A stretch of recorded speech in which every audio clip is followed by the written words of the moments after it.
Hello there everyone, welcome back to a brand new LEGO Ninjago Dragons Rising Theory. So let's roll the intro. Destiny, I know so much to see together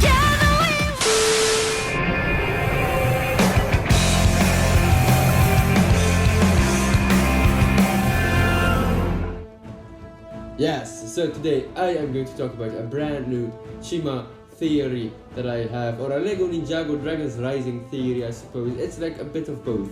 It's like best two things of the world like combined into one video. LEGO Ninjago and LEGO Chima combined in one. So let's talk about my theory. Let's talk about the two characters I'm going to explain today, which is going to be about Alfonso Frohiki, which is this character from LEGO Ninjago Dragons Rising, which is like the protector and also the, I guess, cleaner of the monastery of Spinzitsu. He helps out the ninjas wherever they need him for, because he cleans up the monastery and he's just there to do some like chores or whatever.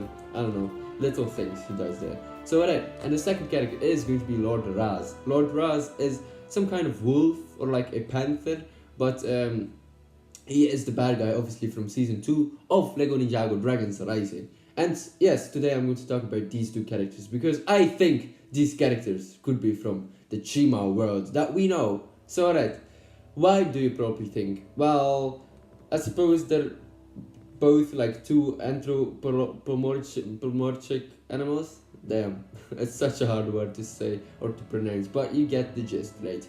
These are two characters that, have some kind of animal themes around them, but they're clearly like, humans, I suppose, like humans, okay? So there we go.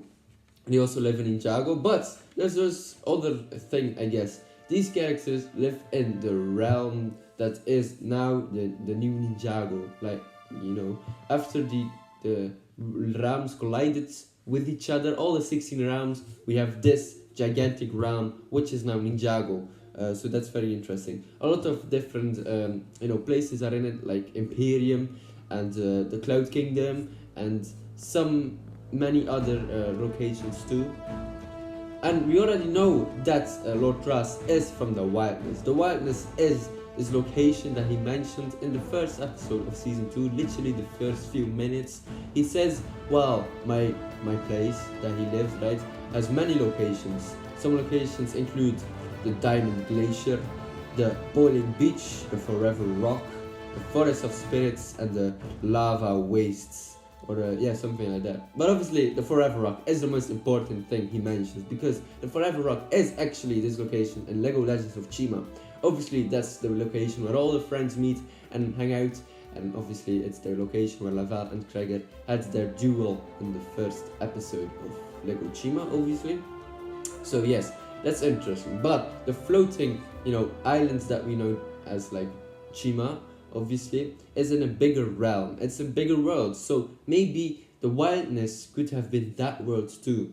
We see some, I guess, diamond glaciers or like boiling beaches, but we're not quite sure. Like, I don't know, we have never known that these locations have specific names. So these locations are just something made up by Tommy Andresen, which is obviously the writer of Chima and Ninjago. But now, obviously, his role is taken by some other writers on Ninjago Dragons Rising, and he's like, Tommy Andresen, he's the GOAT, he's the legend, he's the one who made up the stories about Ninjago, Naxalites, Chima, so I guess he's the big man, so there we go.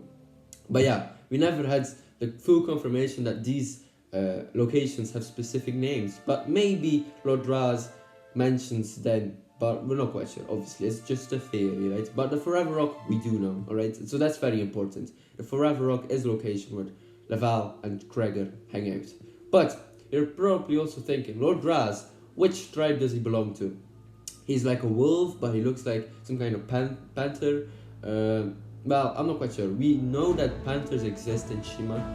Obviously, that's like Tormac turned into a panther one day.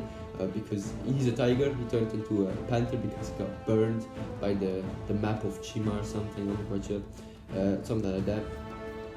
But yes, Lord Ras could be some kind of wolf, black wolf, or a black panther, I guess, which is interesting. Obviously he has like scars or tattoos on his body, interesting. I think these are like raised razored out of him with like, I don't know, some kind of machinery or weapons or knives or something, because that would coincide with like the cruelty that we've seen in Chima along the lines of like the ice hunters. We could literally see their flesh and bones, which is a cool character design, obviously. And Lord Ras, maybe he could be a cruel warrior from the land of Chima that we never have known about, because we also already know that the Eagles and the Eagles Spire have a lot of books, and maybe those books, one of them at least, has some specific information about the tribes, every tribe in Chima. And obviously we don't really know much about Lord Raz's species, and also, you know, where he actually became, or, you know, where he actually came from, right? So there we go. We do know he has a little master, but we don't really know a lot about that too. And we know that he had some kind of childhood, but we never know where, right? Maybe in Imperium too, but we never know actually. So there we go. Kind of an interesting character. That's for sure. But yes, Lord Ras obviously could be one of the species that is really kept away from the Phoenix. The Phoenix never said that we're going to be like ice hunters, mammoths, spiders. Like those things just come along in the story of Chima, which obviously was all thanks to Laval, because Laval threw the Chi in the gorge of the eternal depth. But whatever, alright. Obviously Lord Ras, very interesting character. I can't bloody wait to see when we'll get more information about him in the coming seasons, obviously. But let's talk about Alfonso Frohiki, because he's a much, I would say, less detailed character, but we know a bit, you know, more about him. As we can see, he's a frog, right? He's a frog character, obviously. In the land of Chima, we know that different tribes exist, like spiders, beavers, lions, you know, tigers, like saber-tooth tigers, stuff like that. So we know there might be like some kind of frog tribe that we just haven't seen yet, okay? So Alfonso Frohiki, he also helps people out, and obviously his last name, Frohiki, is like a reference to a frog. And you know what?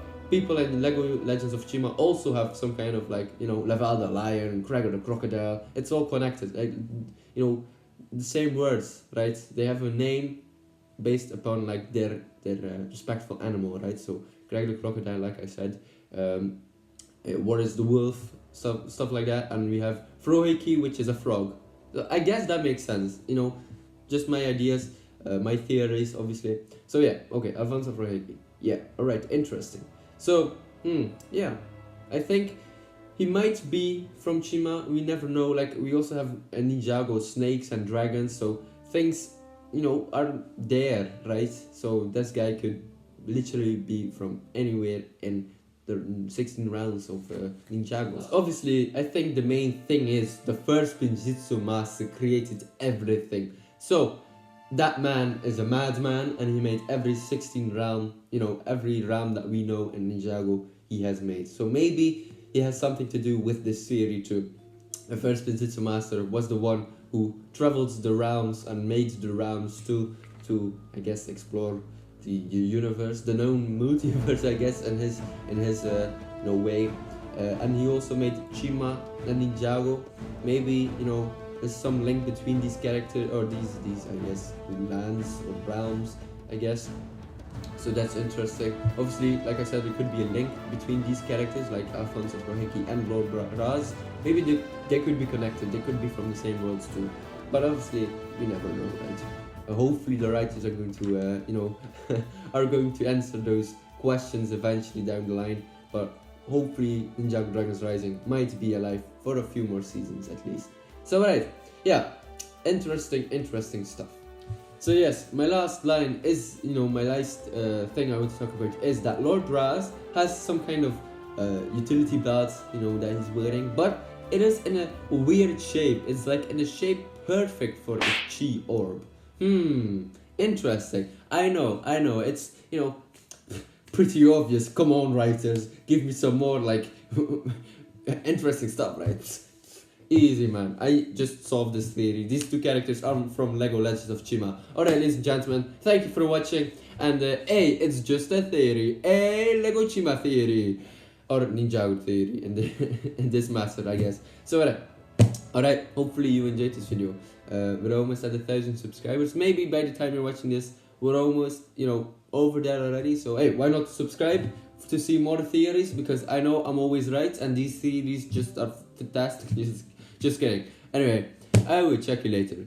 Goodbye, everyone. Or should I say, jump up, kick back, whip around, and spin.